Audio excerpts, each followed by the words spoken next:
Nós estivemos lá em João Pessoa para esse evento. Eu e o Vitor voltamos ontem com o avião querendo descer, mas não conseguia descer.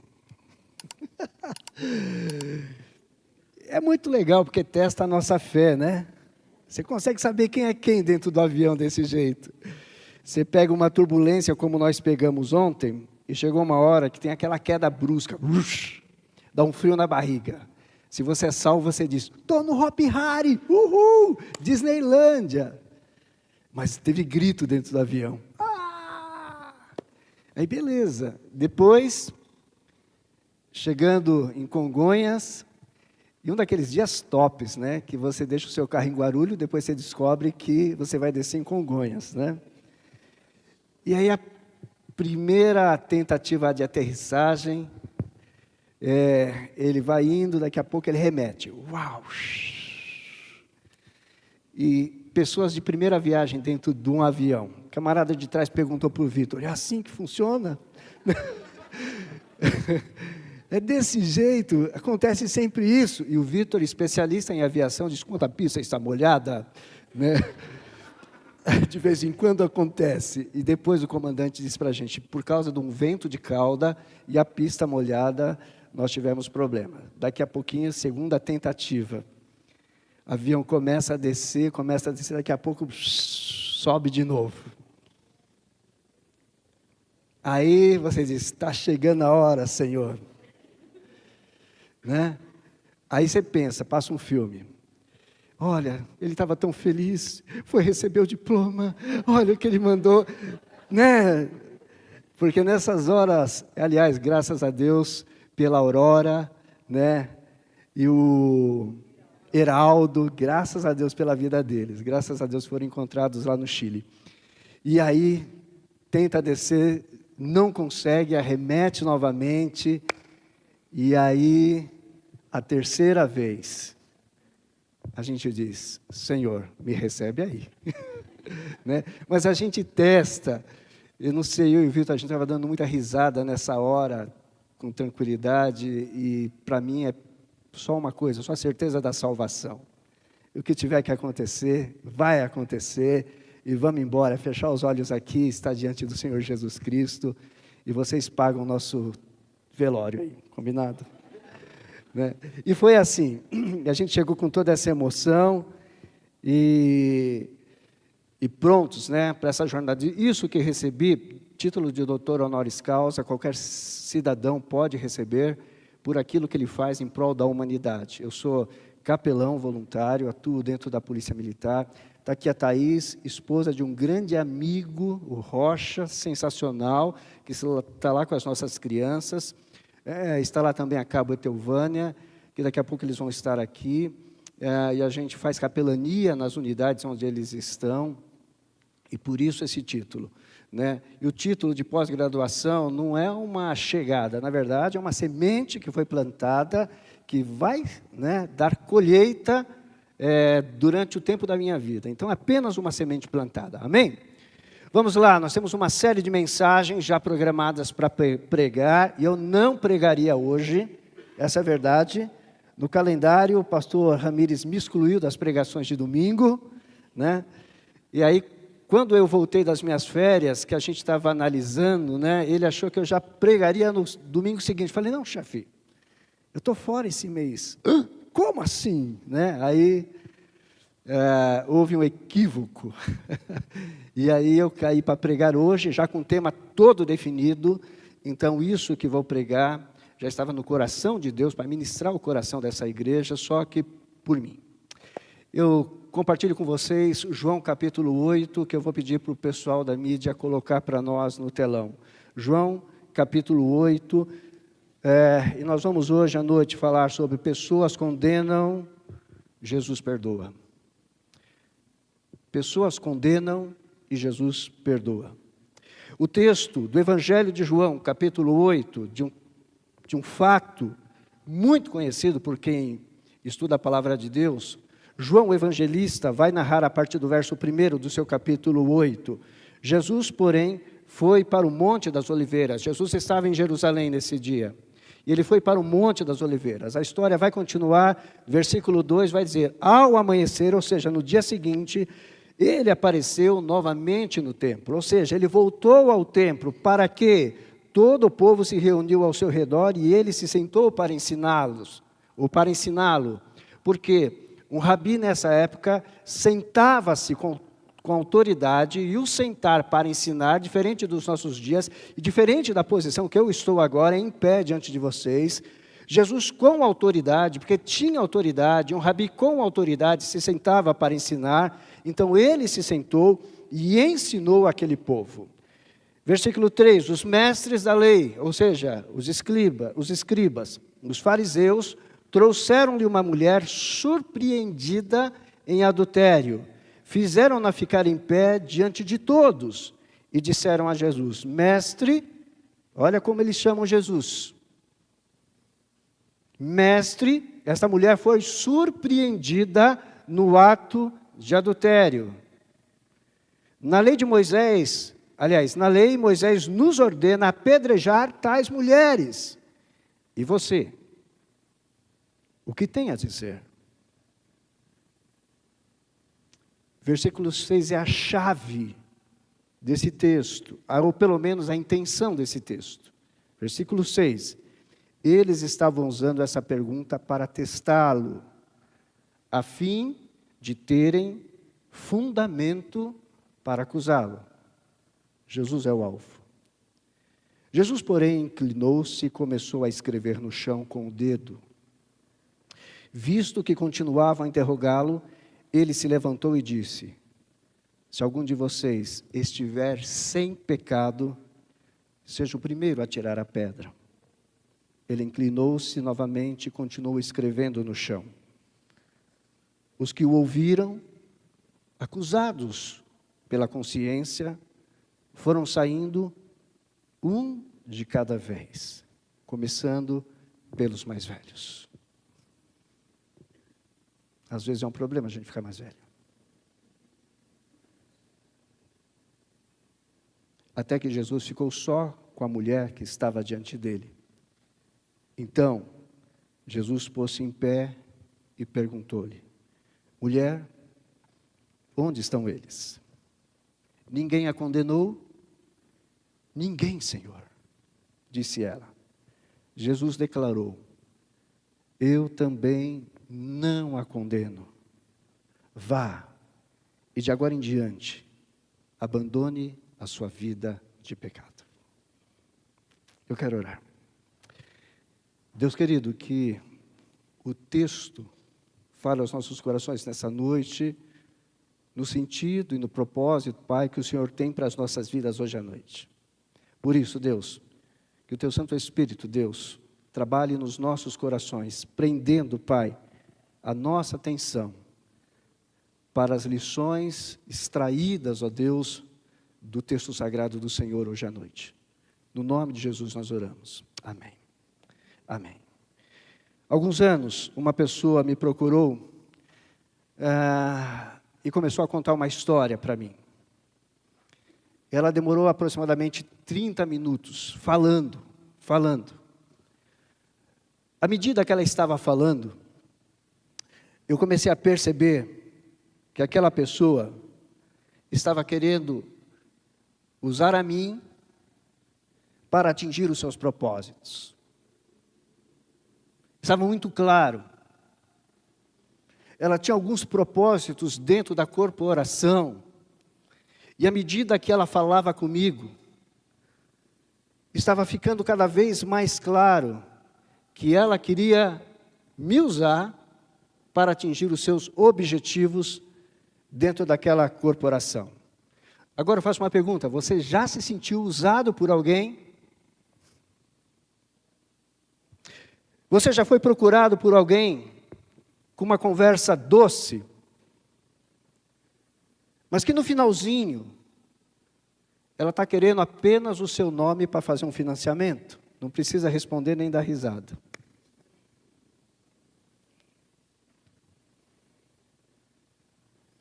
Você já teve uma situação em que viu duas pessoas conversando e você sentiu que o assunto daquela conversa era você, embora muitas das vezes não é verdade, isso é uma questão de emoção. As pessoas estão falando de outras coisas e a gente acha que elas estão falando da gente. Mas talvez você tenha presenciado um tipo de conversa desse jeito. Então, você sabe aquela pessoa, aquele fulano de tal, aquela fulana de tal deveria ser desse jeito, ele deveria fazer isso. E no fim você percebe que na verdade não existe fulano de tal. A pessoa que está falando com você está falando de você.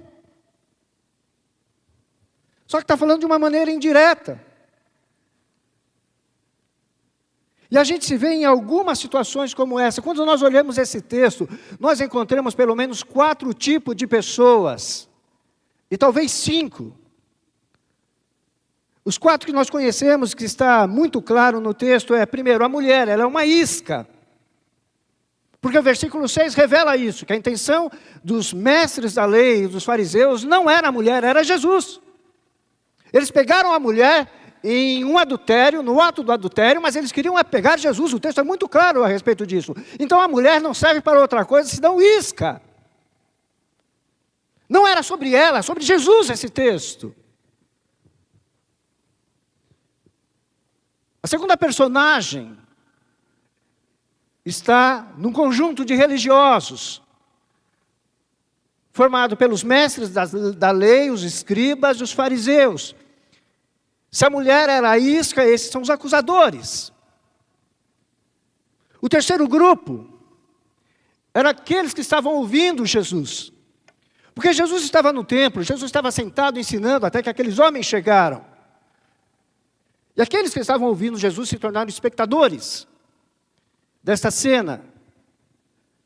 E nós temos Jesus em quarto lugar, como alvo de toda essa cena.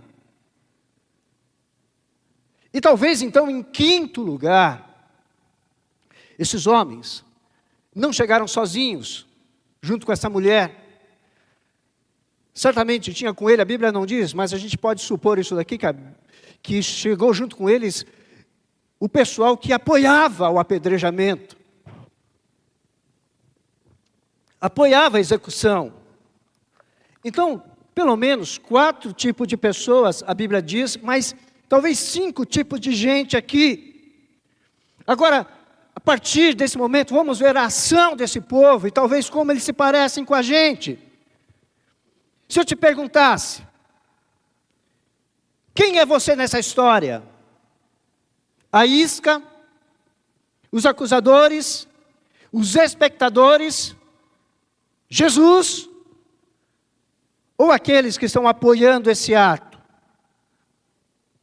Quem é você nessa história? Quem sou eu nessa história? De uma certeza nós temos, ninguém é Jesus. Mas quanto aos outros personagens, de repente nós estamos nos encaixando, sem nós percebermos, nenhuma dessas personagens. Mulher, os religiosos, os ouvintes, que são os espectadores, os apoiadores, menos Jesus, mas nós nos encaixamos talvez em uma dessas 4 aqui. Quem é você nessa história? Bom, uma coisa nós podemos ter certeza, uma expressão muito atual. Os mestres da lei e os fariseus eram um povo de coração cabeludo. É ou não é? Já ouviu essa expressão? Levanta a mão. Então tá bom. Ela é atualíssima. Coração cabeludo. Muitas das vezes, a maldade está no coração das pessoas e elas se acham as pessoas mais justas. Mas está lá com o coração absolutamente cabeludo. E aí quando nós olhamos para as nossas vidas, muitas das vezes nós nos achamos justos demais. Perfeitos demais. Então nós precisamos perguntar hoje à noite, qual foi a última vez que você, estando certo, resolveu ou colocou de lado a sua posição, porque o outro é mais importante. Quando foi? Porque, na verdade, muitas das vezes, nós somos os melhores juízes. Com muita facilidade, eu e você, nós nos sentamos na cadeira dos juízes, prontos a dar sentença sobre as pessoas. Mas é difícil para nós, seres humanos. E aí então, nós nos tornamos resistentes demais para tomar o lugar daquele que falhou. Por isso, aqueles acusadores chegam com a mulher, está aí Jesus. O que a gente faz? Ninguém olha para essa mulher com compaixão.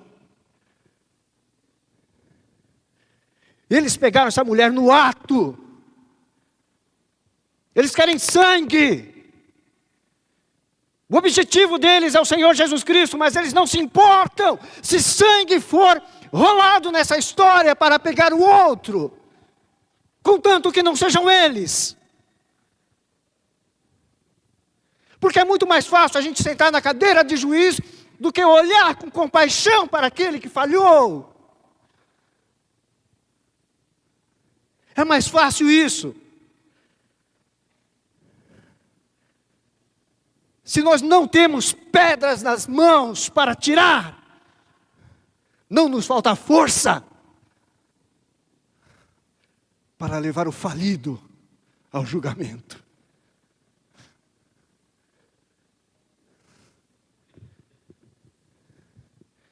A gente tem levado algumas situações e talvez algumas pessoas ao julgamento. Será que somos tão inocentes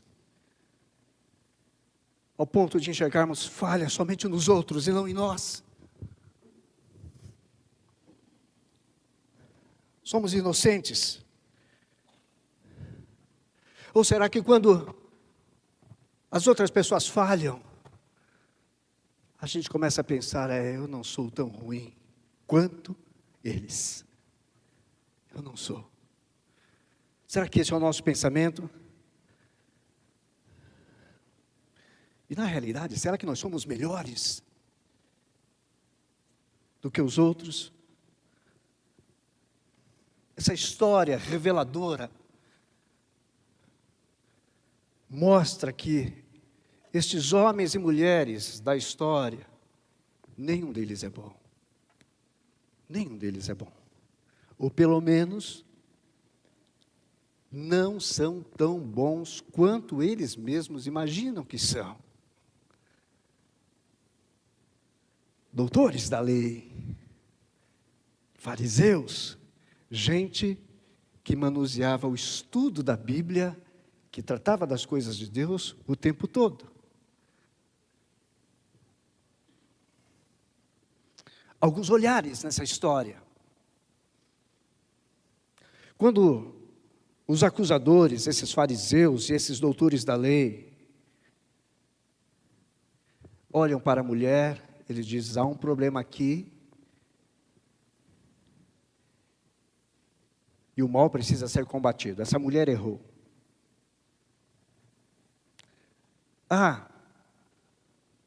O olhar da multidão,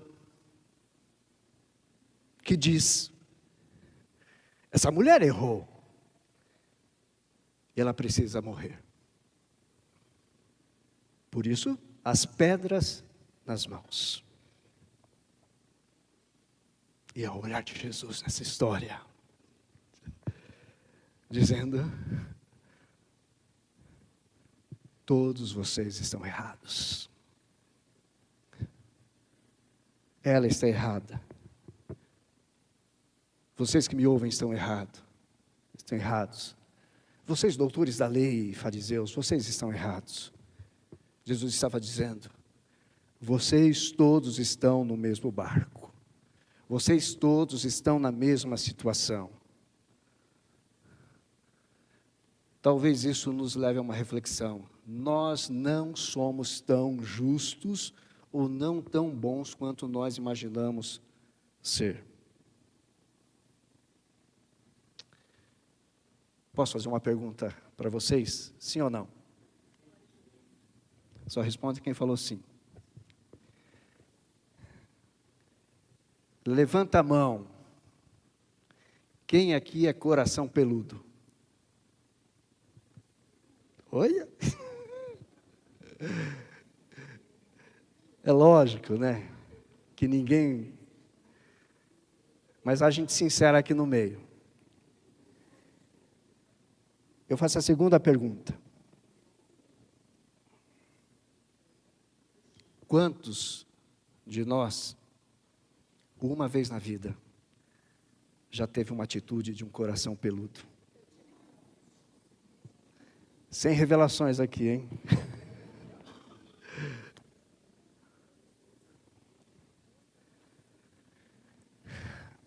Isso nos coloca, todos nós, diante do olhar de Jesus.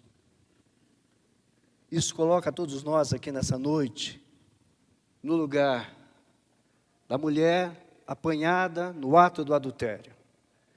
Isso nos coloca no lugar dos fariseus e mestres da lei que estavam acusando. Isso nos coloca no lugar da multidão com as pedras nas mãos. Todos pecadores. Talvez o problema é que alguns de nós andam com a pedra na mão e nem percebeu isso, não se deu conta. Porque ainda nós achamos que os outros são piores do que nós. Então permita que nessa hora eu possa conduzi-los ao que seria um apedrejamento, ou pelo menos o equivalente a um apedrejamento nos nossos dias, que acontece com maior frequência do que nós pensamos, que visita a minha e a sua vida mais do que nós pensamos, que de uma maneira imperceptível, então, nos coloca pedras em nossas mãos. E às vezes nós saímos atirando daqui e de lá, até que alguém sangre. Nós fazemos parte de uma geração absolutamente doente. É por isso que a igreja do Senhor Jesus Cristo e a palavra de Jesus é relevante para essa geração.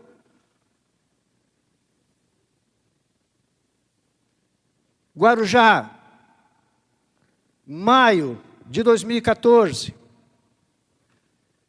A dona de casa, Fabiane Maria de Jesus, 33 anos, morreu quando ela foi confundida por um boato nas redes sociais de que ela, Fabiane, sequestrava crianças para utilizar essas crianças em rituais de magia negra. Isso espalhou pela rede social.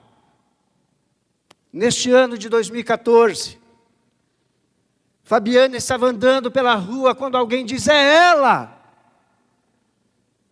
Agarram Fabiane, espancam Fabiane. Ela tem traumatismo craniano, até que morre no hospital. Porque uma multidão disse: é ela, e ela é a culpada, então ela merece morrer. 8 anos depois, México, Daniel, um jovem de 31 anos, também é confundido com um ladrão que raptava crianças. Daniel é pego e é queimado vivo no México. Porque se espalhou naquela comunidade que havia um sequestrador de crianças. E Daniel era apenas um turista naquela cidade.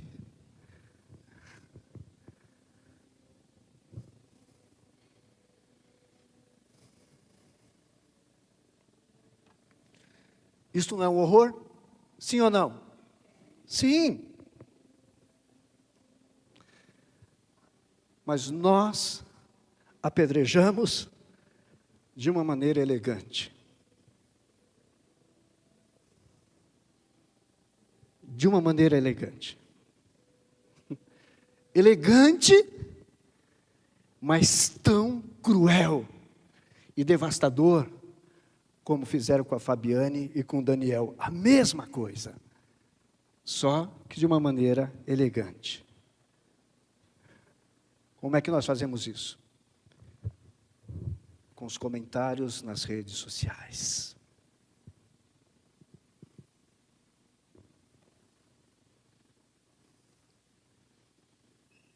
É a maior vitrine de apedrejamento dos nossos dias. E qualquer um pode ser apedrejado. E essa igreja já foi apedrejada muitas das vezes. E nós nem percebemos isso. O problema é que nós juntamos as pedras. E nós vamos para as redes sociais. E nós começamos a tirar. E nós queremos que o outro sangre. Sem ao menos ouvir a outra parte. Como é a mulher do nosso texto. Ninguém parou para ouvi-la. Senão Jesus. Algumas redes sociais e alguns canais de comunicação são verdadeiras metralhadoras a dispararem sem dó.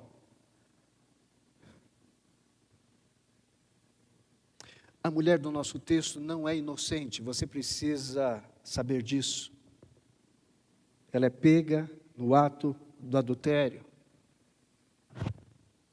Esses acusadores que levam essa mulher até Jesus não levam inventando um fato. Não é uma suposição. Não era um flerte. Esta mulher estava num ato em que o homem deste ato não era o seu marido. Ela foi pega em adultério. E pela lei, sim, a lei dizia que ela precisava ser apedrejada. Eu poupo os irmãos do ritual do apedrejamento, porque era um negócio monstruoso, até para descrevê-lo aqui essa noite. Então Jesus, diante desse fato, versículo 7 vai dizer: se algum de vocês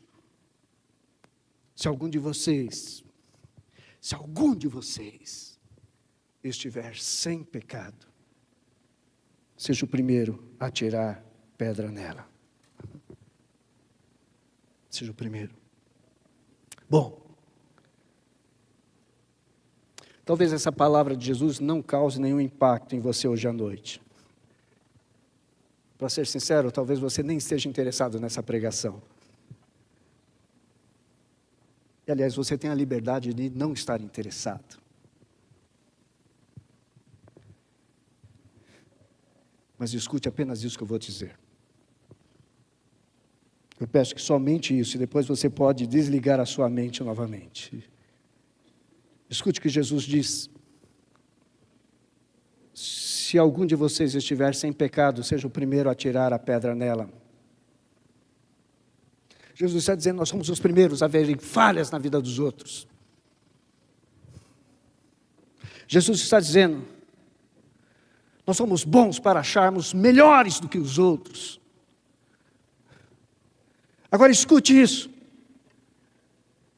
Permita que Deus instale na sua vida e na minha vida uma câmera. E essa câmera vai transmitir 24 horas do seu dia e do meu dia. 7 dias na semana, 30 dias no mês. Tudo que nós fizermos. Permitindo que todo mundo, a partir de agora, veja os momentos de felicidade, como eu expus o meu momento de felicidade sexta-feira na rede social, mas também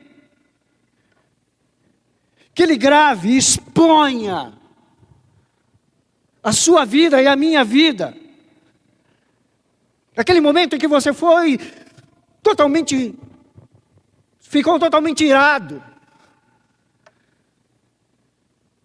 E na sua ira você expôs a sua humanidade. Deixe que essa câmera apresente aquele momento na sua vida em que você acessou o conteúdo proibido, impróprio, que você não deveria acessar. Deixe que ele exponha isso. Deixe que essa câmera acoplada na sua vida deixe muito claro as conversas de WhatsApp nas quais você fala mal de outras pessoas. Ou no encontro com alguém, tudo que você comentou sobre alguém, pelas costas desse alguém. Deixa que essa câmera exponha para todo mundo aquela vez que você concordou com seus amigos a respeito de um comentário indecente sobre uma amiga, uma colega de trabalho, ou sobre uma mulher da igreja.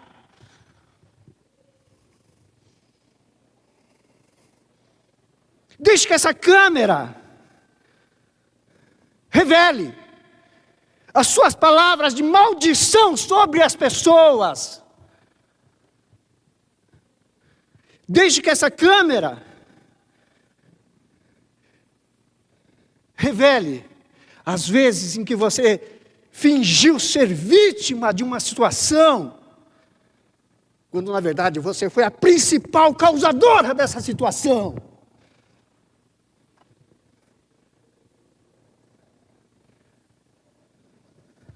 Algumas das nossas conversas não podem chegar aos nossos chefes e patrões. Não podem. Não podem chegar aos nossos familiares. Não podem chegar aos líderes da igreja. Não podem. Será que só eu me envergonharia de uma câmera acoplada à minha vida? Só eu?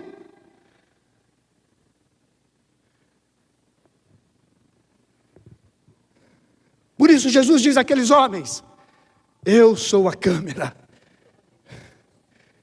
Se algum de vocês estiver sem pecado, seja o primeiro a tirar a pedra, porque eu conheço a intimidade de vocês. Eu os conheço. É a palavra de Jesus dizendo para nós: todos vocês são pecadores. Todos vocês são falhos e falidos. Falidos em muitas áreas da vida de vocês. Vocês são falidos.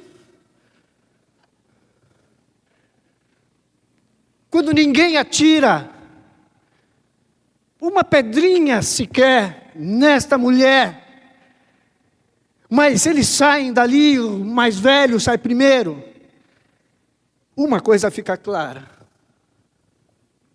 todos são seres humanos e absolutamente falhos, o que a Bíblia chama de pecadores.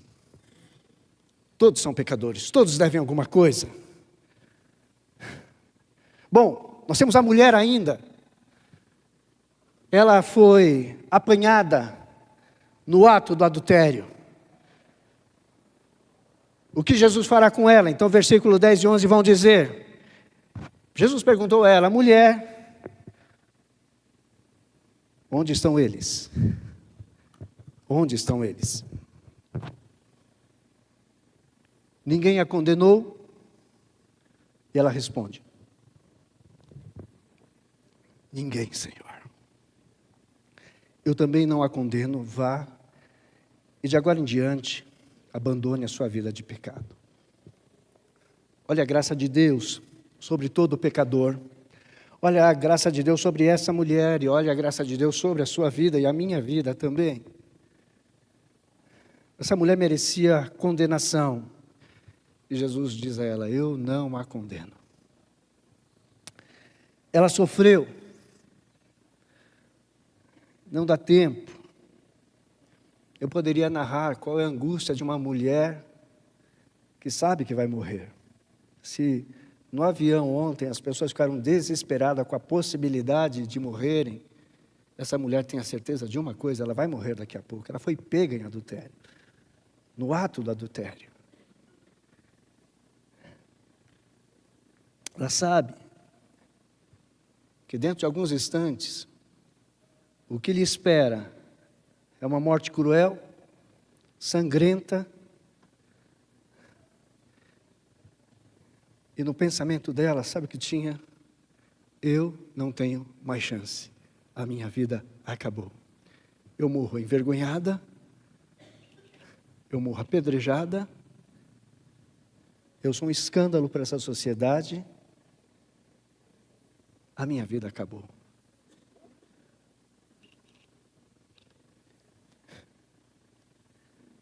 Olhemos para ela. Ela não pode se defender. Ela não tem como se defender. Pior ainda, não há quem a defenda. Só tem gente com pedras na mão. Não há quem a defenda.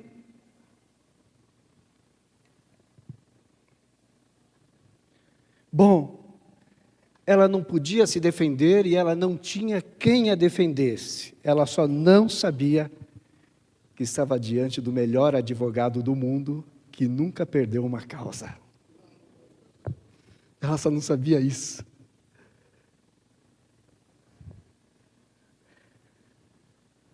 Certamente a expectativa de vida dela é que ela não viveria mais. Mas não imaginava que Jesus poderia dar um novo começo para a vida dela. Ela não imaginava isso. Essa é a graça de Deus. Por isso que Jesus diz a ela: mulher, vai embora. E desse momento em diante, faz uma coisa, muda de vida. Eu te dou uma nova vida, um novo começo. Você vai recomeçar. E de agora em diante, abandone sua vida de pecado. O que Jesus está dizendo para ela: perdoados são os seus pecados. Eu entrego a você uma nova vida neste momento. Não faça mais isso e lute contra as coisas que te condenam. Eu quero chamar o pessoal da música para subirem. Aqueles acusadores e seus apoiadores fugiram, foram embora. Não se preocupe que eles são os nossos amigos. Muito amigos, aliás. Né? E diante disso tudo, aqueles acusadores foram embora. E percebam o seguinte: aquela mulher está lá parada. Aqueles homens reconheceram que eram falhos, pecadores, largaram as suas pedras e foram embora.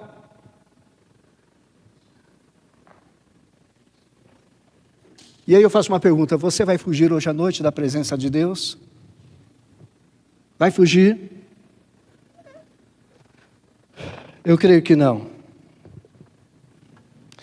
Eu creio que nesse auditório, todos nós estamos numa situação parecida com alguns desses personagens. Mas só a mulher reconhece a sua falha e recebe perdão de Jesus. Só ela. Só ela. Sim, hoje à noite, cada um de nós aqui neste auditório, de alguma maneira, nos vemos na cena de João capítulo 8. Agora percebam uma coisa: Jesus não disse àqueles homens e aquelas mulheres que estavam ali: ei, se algum de vocês estiver sem o pecado do adultério, ele não disse isso. Se algum de vocês estiverem sem o pecado do adultério, seja o primeiro a atirar. Ele não diz isso. Mas ele diz: se algum de vocês estiver sem pecado, seja qual pecado for. Seja qual pecado for. Preste atenção nisso que eu vou perguntar agora para você não errar, tá bom? Eu vou dar dica, eu não quero ninguém em pé. Mas eu pergunto para você. Se você não tem falha alguma na sua vida, se você não tem pecado algum na sua vida, fique em pé agora. Nós que estamos em pé, nós precisávamos estar sentados agora. Eu quero que nós entendamos o que a palavra de Deus está dizendo para nós hoje. O quão falho nós somos. E como nós precisamos do Senhor Jesus trabalhando nas nossas vidas, dando as novas chances que precisamos ter, nos entregando novamente a vida. Todos nós aqui neste auditório precisamos de uma coisa, do perdão do Senhor Jesus Cristo. Nós precisamos. Por isso, eu caminho para o final dessa reflexão, trazendo uma palavra do apóstolo Paulo, mas vocês vão dizer, vocês que são pregadores aqui, pastor, você começou num texto, vai terminar do outro, deixa eu terminar com o apóstolo Paulo, referenciando Salmo 10, porque é o mesmo assunto, e nos coloca no mesmo lugar.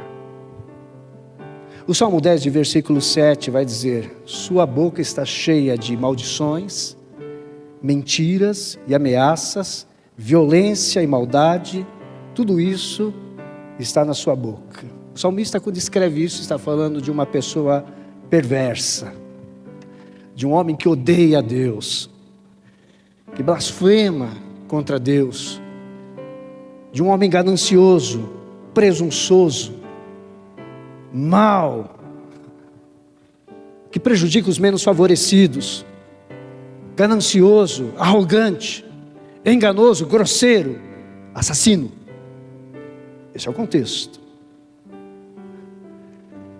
Esse salmo de número 10 é o que os estudiosos chamam de um salmo imprecatório, daquele que você diz para Deus uma coisa e pede, Deus, vinga, vinga, vinga, vinga. E aí o apóstolo Paulo pega esse mesmo salmo, Romanos capítulo 3, verso de número 14. Ele pega esse mesmo texto, ele vai começar a dizer nesse capítulo 3 o seguinte. Aliás, capítulo 1, capítulo 2, capítulo 3, mas ele termina no 3 esse raciocínio. Ele vai dizer, olha, os homens estão longe de Deus. Deus os entregou. E os homens, porque estão longe de Deus, cometem todo tipo de erro. Porque o pecado, o erro, a falha está em todo lugar. Mesmo que você não procure, a falha vai estar, a falha vai te alcançar. O apóstolo Paulo diz isso. Então os homens se afastaram de Deus. E vai chamar um grupo de religiosos, ele diz, os judeus, esses são desobedientes. Eles acham que por cumprirem ritos religiosos, eles podem estar próximos de Deus, mas eles estão diante de Deus.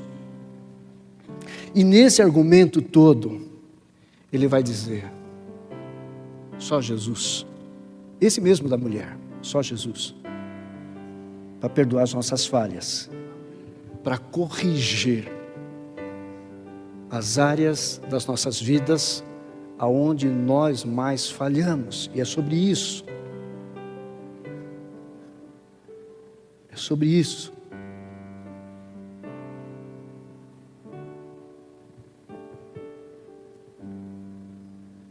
E eu pergunto, será que isso tudo que nós falamos hoje à noite aqui,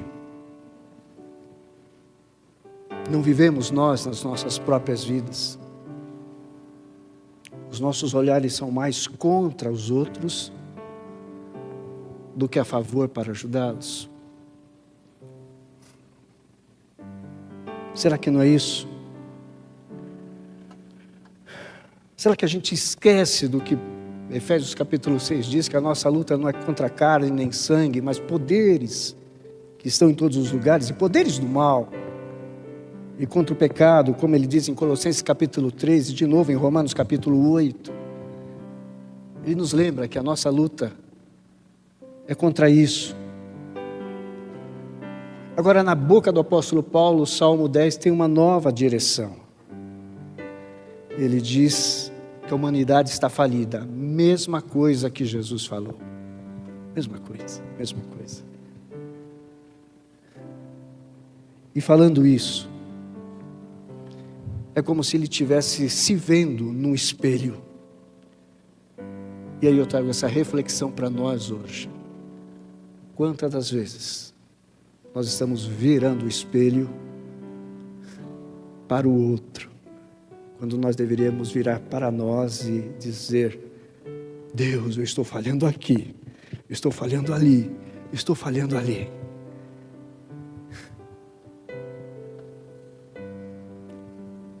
O espelho precisa estar voltado para nós. É nossa imagem diante de Deus. É a gente como aquela mulher diante de Jesus. É dessa maneira.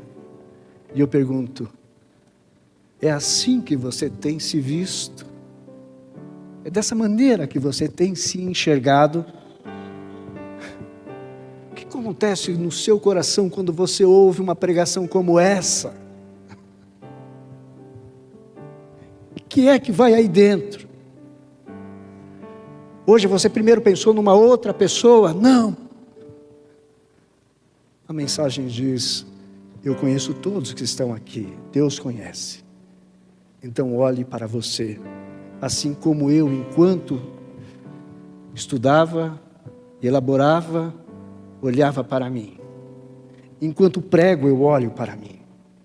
E não é para o outro. Eu preciso olhar contra a minha própria desobediência e falhas. E pedir misericórdia diante de Deus. Não sejam como aqueles que pegam a pior, se assim posso dizer, os piores textos, ou pegam erroneamente os textos que falam sobre os seus inimigos, e pedem o pior para eles. Não façam isso. Quando você lembra de Jesus ali na cruz, você precisa lembrar de uma coisa: a sua maldição estava sendo paga por Ele. Ele se fez maldição por você e por mim. Foi Ele. Foi em seu favor, foi em meu favor a morte dele. Eu termino dizendo: Jesus Cristo nos liberta para sermos duplamente honestos. Ele nos liberta para que sejamos duplamente honestos, para enxergarmos que longe de Deus, nós somos homens e mulheres com as pedras nas mãos, sem amor, mas se achando justos, religiosos e longe de Deus, melhores do que o outro, mas na verdade no mesmo patamar. Precisamos ser honestos da nossa vida longe de Deus. E precisamos ser honestos também, em segundo lugar, que assim como Jesus trouxe a cura para aquela mulher, Jesus hoje à noite traz a cura para as áreas das nossas vidas nas quais nós fomos pegos no ato do pecado. Seja o que for, seja onde for, não importa quando tenha acontecido, a cura e a libertação vem pela graça de Jesus hoje à noite aqui. E aí nós vamos ouvir, só ouvir uma canção do Kleber Lucas que ele fez há muito tempo atrás. E você vai ouvir, porque essa canção começa falando com Deus. Eu queria que você pudesse ter uma conversa muito preciosa com Deus. A canção vai dizer: perdoa os nossos pecados, como temos perdoado a quem nos tem ofendido. Lição do Pai Nosso. perdoai os nossos pecados, como temos perdoado a quem nos tem atingido. E ele vai lembrar as palavras do apóstolo Paulo: se o teu inimigo tiver sede, dá-lhe de beber. Se ele tiver fome, dá-lhe de comer. E o Kleber, na sua canção, vai dizer: somos filhos de Deus, e para nós o mais importante é o amor. Feche os seus olhos por um instante. Nós vamos cantar. Enquanto cantamos a meia voz, eu quero te pedir que diante de Deus,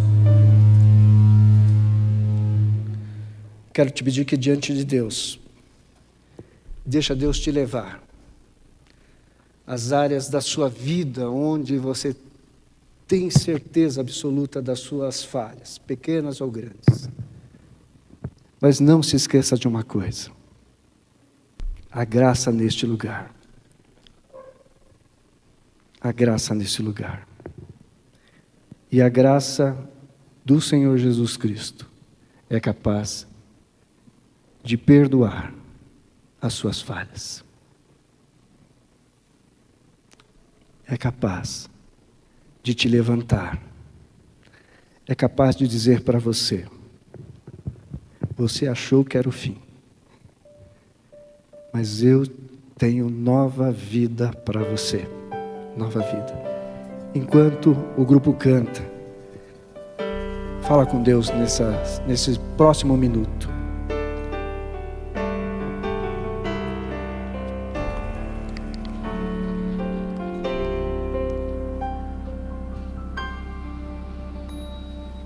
Perdoai os nossos pecados, como temos perdoado a quem nos tem ofendido. Perdoai os nossos pecados, como temos perdoado a quem nos tem atingido. Se o teu inimigo tiver fome, dá-lhe de comer. Se o teu inimigo tiver sede, dá-lhe de beber. Somos filhos de Deus e para nós o mais importante é o amor. Somos filhos de Deus e para nós o mais importante é o amor.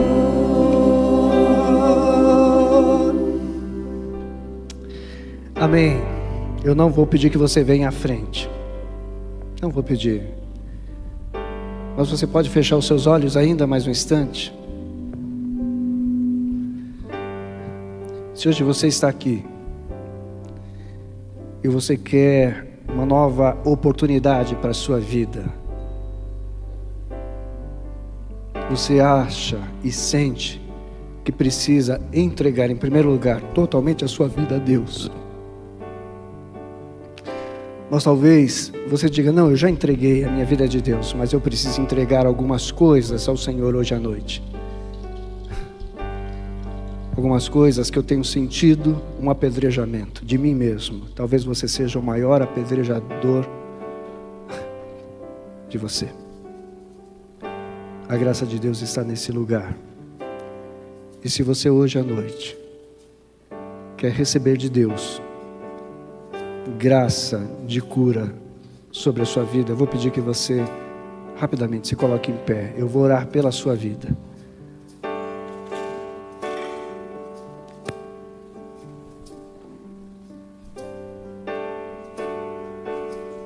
Amém, amém, amém.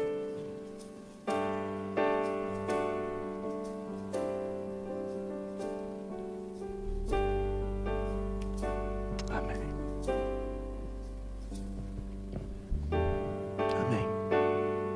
Amém. Amém. Amém, amém. Amém, amém. Amém. Amém, amém. Amém, amém, amém. Amém. Eu vi. Amém. Amém. Amém.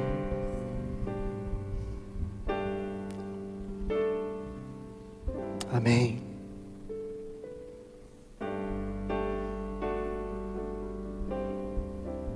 Amém.